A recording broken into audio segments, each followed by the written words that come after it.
woke up to the sound of my room door sliding open slowly, but no footsteps followed. Just silence. I couldn't move, not because I was frozen with fear, but because something was sitting at the end of my futon. Last fall, I decided to stay at Hōshi Ryokan, Japan's oldest traditional inn.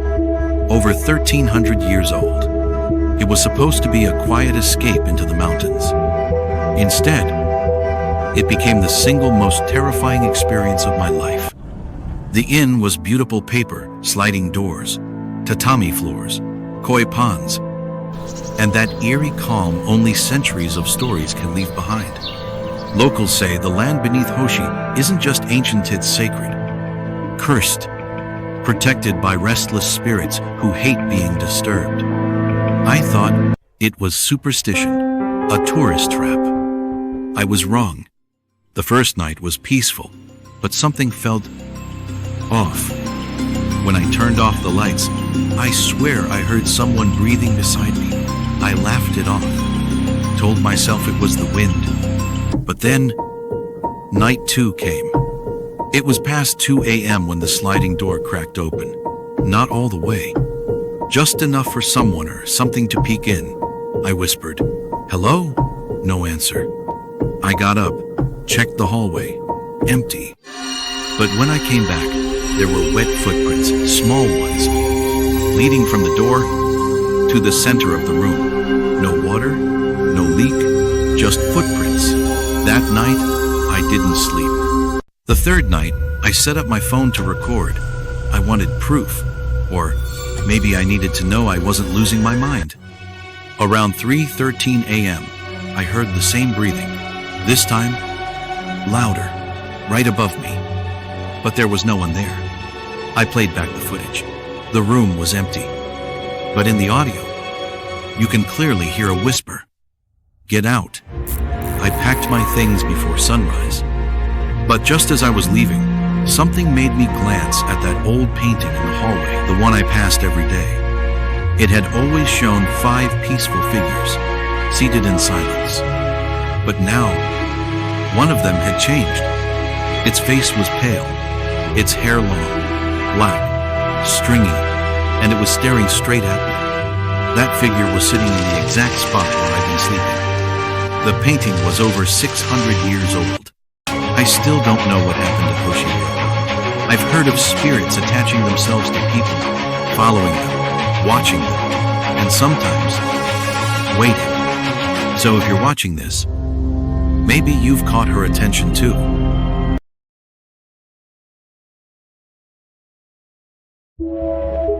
I didn't believe in hauntings until I checked into a centuries-old inn in Japan.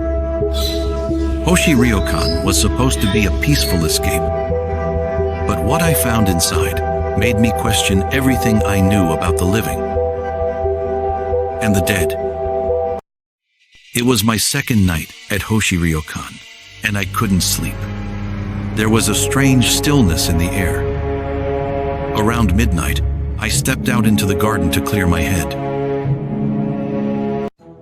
That's when I saw her. A woman in a pale kimono, standing perfectly still beneath a cherry blossom tree. Her face was half hidden by her long black hair, but it wasn't just her presence that chilled me. It was the way the air around her shimmered, like heat waves, but ice cold. I called out. No response. I stepped closer. She vanished, not walked away, not turned, just gone.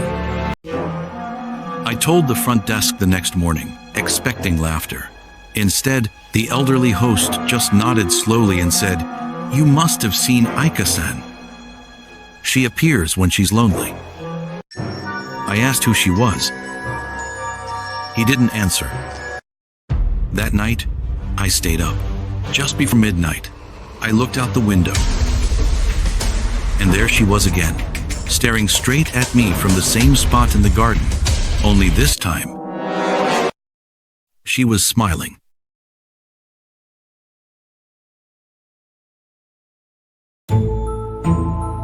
On my last day, Curiosity got the better of me. I had heard whispers from staff about a room on the West Wing, Room 27, that was never rented out, supposedly sealed since the 1970s.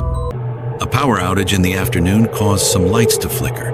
That's when I saw the door slightly ajar. I should have walked away. I stepped inside, and everything was still. Dust on the floor, a broken lamp, a small photo on the wall of a family smiling. But their eyes were scratched out. The door slammed shut behind me.